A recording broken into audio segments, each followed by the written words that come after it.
takkan terikat waktu. Bebaskan mimpimu di angkasa, warnai bintang di jiwa.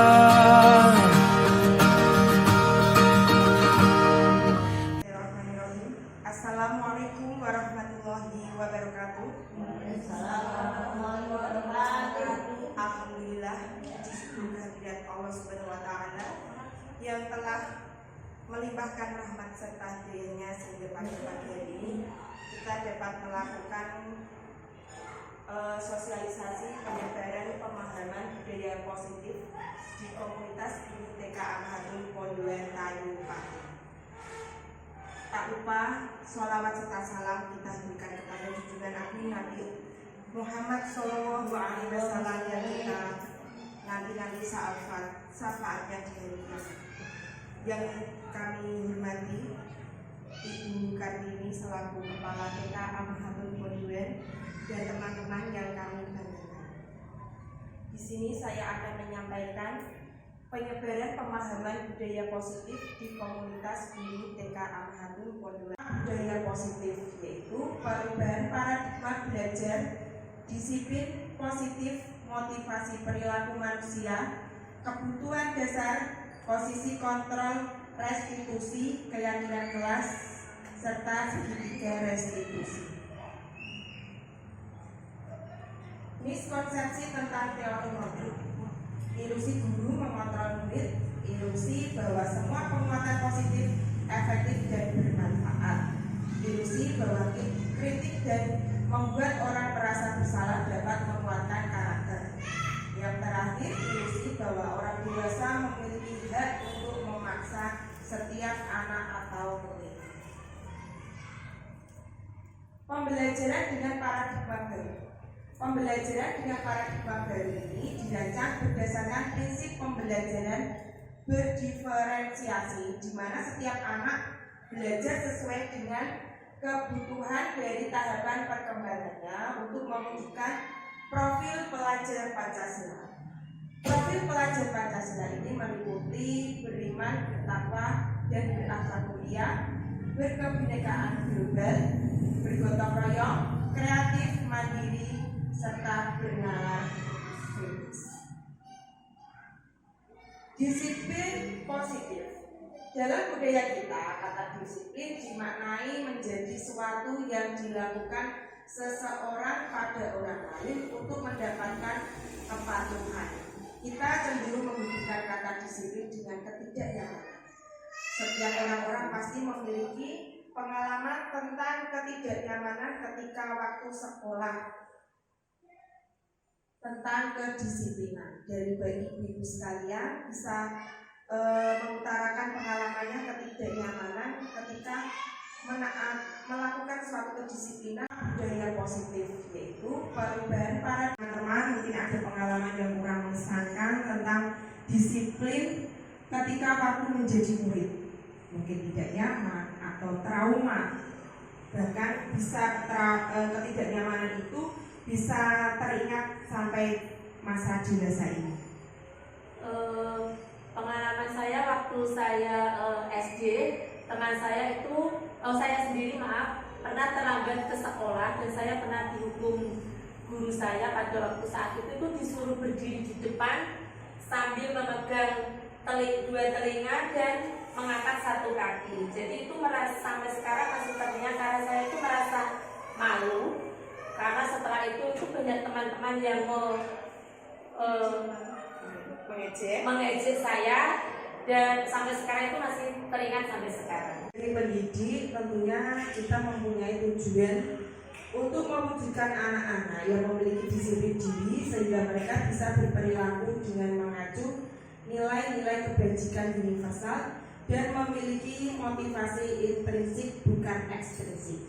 Nah, pengalamannya Ibu Sulistioni waktu SD itu tadi menggambarkan guru pada waktu Bu Sulis SD ini membuat ketidaknyamanan, bahkan membuat trauma yang Ibu Sulis ingat sampai waktu dewasa. Nah, sikap seperti inilah yang tentunya kita sebagai pendidik pada zaman sekarang tidak boleh kita gunakan.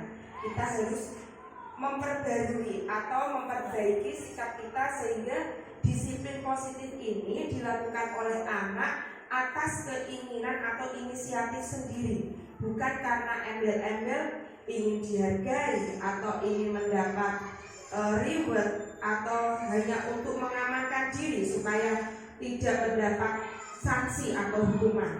Nah, motivasi yang timbul dari dalam diri ini disebut motivasi intrinsik, motivasi yang keluar dan sadar dilakukan oleh anak didik ini untuk melakukan kedisiplinan. Disiplin positif merupakan cara untuk menerapkan disiplin yang bertujuan untuk menumbuhkan kesadaran serta memberdayakan anak untuk melakukan sesuatu tanpa imbalan, ancaman maupun hukuman. Kebutuhan dasar manusia. Ada 5 kebutuhan dasar manusia, yaitu bertahan hidup, kasih sayang dan rasa diterima, penguasaan, kesenangan, serta kebebasan. Kebutuhan bertahan hidup ini meliputi kebutuhan fisiologis kesehatan, rumah, makanan, serta kebutuhan biologis perasaan aman. Kasih sayang dan rasa diterima meliputi terhubung dengan orang lain seperti keluarga, teman, pasangan hidup, teman kerja, binatang peliharaan, kelompok di mana kita tergabung. Kebutuhan penguasaan, keinginan untuk dianggap berharga dapat membuat perbedaan, dapat membuat pencapaian kompeten diakui dan dihormati. Kebutuhan kebebasan terkait dengan kemandirian, otonomi, memiliki pilihan, dan mampu mengendalikan arah hidup seseorang. Yang terakhir, kebutuhan kesenangan, yaitu kebutuhan untuk mencari kesenangan, bermain, dan tertawa. Disiplin dengan identitas gagal. Di sini ada hukuman dan penghargaan. Kenapa dikatakan gagal? Karena setiap hukuman itu selalu meninggalkan bekas yang menyakitkan. Tentunya tidak nyaman, murid menjadi takut, terpaksa melakukan kedisiplinan tersebut, dan bahkan murid menyembunyikan kesalahan, bahkan menjadi suatu trauma sehingga murid menjadi merasa rendah diri karena peraturan itu wajib dilakukan dengan kata-kata guru yang menekankan kamu harus begini, begitu. Nah, untuk penghargaan ini juga tidak efektif karena dapat merusak hubungan antara guru dengan murid atau murid dengan murid, dan mematikan kreativitas. Karena seorang murid ingin untuk mendapatkan suatu penghargaan, seharusnya dia lebih berkreativitas, lebih berkreasi, karena dia hanya dibatasi oleh suatu aturan sehingga kreativitasnya menjadi terbatas, sehingga menurunkan kualitas dan mengurangi ketepatan. Bahkan penghargaan ini menghukum dengan memberikan ranking. Ini membuat menjadikan anak-anak ini terlihat gapnya atau tingkatan-tingkatan, di mana setiap kelas mungkin untuk kita sebagai guru pendidik TK tidak mendapat memberikan ranking, tapi di sekolah dasar dan ke atas itu sebelum kurikulum Merdeka ini masih menerapkan ranking, sehingga anak satu dengan anak lain menjadi terlihat gap atau tingkatan. Disiplin dengan identitas sukses. Ini berdasarkan konsekuensi dan penghargaan. Kenapa dikatakan sukses? Karena konsep ini merupakan penguatan jangka pendek. Stimulus respon, murid menghormati peraturan tersebut sehingga murid menaati peraturan yang dibuat oleh guru dan kesepakatan bersama murid. Penghargaan. Dengan adanya penghargaan, murid bertanggung jawab atas perilakunya. Fokus pada pemecahan masalah jangka panjang, murid menghormati diri sendiri dan orang lain. Teori kontrol diri yang memegang kendali dibuat oleh anak, dan murid bersemangat untuk memperbaiki kesalahan, sehingga murid tidak menjadi rendah diri, bahkan merasa trauma. Konsep disiplin dengan pendekatan restitusi. sebuah cara untuk menanamkan disiplin positif pada murid. Apa sih restitusi itu? Restitusi, apa sih restitusi? Yaitu sebuah proses untuk menciptakan kondisi bagi murid untuk memperbaiki suatu kesalahan, sehingga murid dapat kembali pada kelompoknya dengan karakter yang lebih kuat. Di sini peran guru tidak langsung menghakimi anak yang membuat kesalahan, tapi ditanyakan dulu alasan mengapa anak tersebut membuat kesalahan. Ciri-ciri restitusi yaitu bukan menebus kesalahan tetapi belajar dari kesalahan, memperbaiki hubungan, tawaran bukan paksaan, menuntut untuk melihat ke dalam diri, mencari kebutuhan dasar yang mendasari tindakan tersebut, fokus pada karakter bukan tindakan, dan menguatkan serta fokus pada solusi. Perbedaan antara hukuman, konsekuensi, dan restitusi. Secara umum kelihatannya ketiga ini hampir sama, tapi nanti setelah kita pelajari bersama-sama, ternyata antara hukuman, konsekuensi, serta restitusi itu berbeda. Contoh kasus, siswa sering terlambat masuk sekolah. Apabila kasus tersebut ditangani dengan cara hukuman atau memberi hukuman, yaitu mungkin guru akan melakukan hukuman dengan cara menyuruh murid tersebut berdiri di luar selama 1 jam, dan bahkan guru itu marah sehingga dapat menimbulkan rasa takut pada murid tersebut. Konsekuensi, guru memberikan konsekuensi untuk mengerjakan tugas yang tertinggal saat istirahat. Guru dengan tegas dan siswa menghormati peraturan. Ini mungkin agak lebih baik, tapi seorang murid tersebut masih berada dalam tekanan karena supaya tidak mendapat suatu hukuman.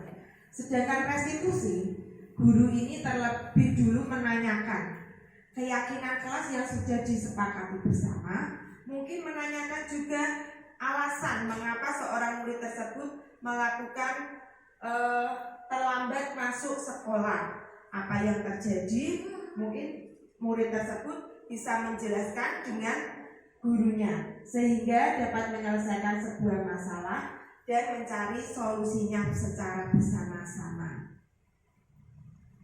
5 posisi kontrol restitusi. Yang pertama sebagai penghukum, pembuat rasa bersalah, sebagai teman, pemantau, dan sebagai manajer. Sebagai posisi penghukum, seorang penghukum bisa menggunakan hukuman fisik maupun verbal atau perkataan, mungkin dengan memukul, bahkan melakukan percakapan yang kurang diterima oleh anak sehingga membuat trauma bagi anak tersebut melekat sampai mereka dewasa. Pembuat rasa bersalah, pada posisi ini guru biasanya akan bersuara lebih lirih, lebih lembut, sehingga pembuat rasa bersalah akan menggunakan keheningan yang membuat orang lain ini merasa tidak nyaman, merasa bersalah, atau merasa rendah diri. Kalau bahasa sekarangnya baper, ya, terbawa oleh perasaan. Untuk posisi yang selanjutnya yaitu posisi teman. Pada posisi ini guru tidak akan menyakiti murid, namun akan berupaya mengontrol murid melalui persuasi. Lanjut sebagai posisi pemantau. Posisi ini guru memantau berdasarkan peraturan-peraturan dan konsekuensi yang akan didapatkan oleh murid. Untuk yang terakhir ini posisi manajer, di mana seorang guru berbuat sesuatu bersama dengan murid, mungkin dengan cara melakukan percakapan, mempertanyakan kenapa melakukan suatu kesalahan, mempersilahkan murid bertanggung jawab atas perbuatannya, serta mendukung murid agar dapat menemukan solusi atas masalahnya. Contoh penerapan 5 posisi kontrol dengan 1 kasus dan 5 penanganannya. Kasusnya yaitu murid datang terlambat. Ini merupakan pengalaman pribadi saya waktu sekolah, ketika saya melakukan suatu pelanggaran atau terlambat datang masuk sekolah, pengalaman yang saya dapatkan itu adalah guru saya posisinya sebagai penghukum. Karena saya tidak dimintai keterangan dulu, tetapi langsung dihukum menyapu seluruh halaman sekolah yang sangat luas. Ini suatu kenyataan realita sehingga membekas di dalam diri saya sampai saya dewasa. Nah, tentunya di sini saya harapkan teman-teman tidak melakukan posisi kontrol sebagai penghukum. Ya. Selanjutnya, posisi kontrol membuat rasa bersalah. Mungkin pada saat itu guru bisa menanyakan, kenapa kamu melakukan itu? Padahal kan ibu sudah mengasih tahu kalau tidak boleh terlambat. Kenapa masih kamu lakukan? Jelas itu membuat ibu kecewa. Itu membuat rasa bersalah sehingga murid ini nanti akan merasa iba atau merasa merendah diri. Posisi kontrol yang ketiga yaitu sebagai teman. Mungkin ini lebih santai, lebih family, lebih enjoy dengan murid dengan bahasa yang tidak formal. Ayolah, taati aturan sekolah, masa terlambat terus. Sekarang bantu bu guru dong, jangan terlambat lagi. Sebagai pemantau, kamu sudah melanggar aturan sekolah. Kamu tahu kesalahanmu apa? Coba dicermati dulu. Itu apabila guru melakukan posisi kontrol sebagai pemantau. Ini yang terakhir ini yang lebih baik dilakukan oleh seorang guru atau praktisi pendidikan, bahkan bisa dilakukan kita sebagai seorang tua kepada anak-anak, yaitu sebagai manajer. Ditanya dulu, kenapa kamu melakukan kesalahan itu? Tahu nggak kalau kamu itu melakukan itu tidak baik? Terus nanti dicari solusinya bersama-sama dan ditanya bagaimana jika kamu melakukan kesalahan ini, untuk memperbaiki kesalahan tersebut apa yang bisa kamu lakukan. Keyakinan kelas. Mengapa keyakinan kelas tidak aturan kelas? Keyakinan kelas ini dibuat secara bersama-sama oleh anak-anak atau murid dan guru. Contohnya saling menghormati, saling menyayangi, minta maaf jika melakukan kesalahan, datang tepat waktu dan menjaga kebersihan. Ini dibentuk dengan cara berupaya melakukan pernyataan universal atau merupakan pernyataan universal secara umum, dibuat dalam bentuk positif, sederhana, agar mudah diingat oleh murid sesuai dengan kondisi kelas dan sekolahnya masing-masing. Segitiga restitusi. Apa itu segitiga restitusi? Segitiga restitusi ini adalah suatu cara atau tahapan di mana seorang guru harus menstabilkan identitas. Ketika seorang murid melakukan kesalahan, guru tidak semena-mena langsung menghakimi, tapi menstabilkan identitas terlebih dahulu dengan cara mungkin memberikan suatu motivasi bahwa setiap orang itu pernah melakukan suatu kesalahan. Yang kedua, validasi tindakan yang salah. Mengapa anak tersebut melakukan suatu kesalahan? Ditanyakan apa alasannya dan mengapa dia melakukan kesalahan tersebut. Kemudian yang terakhir, menanyakan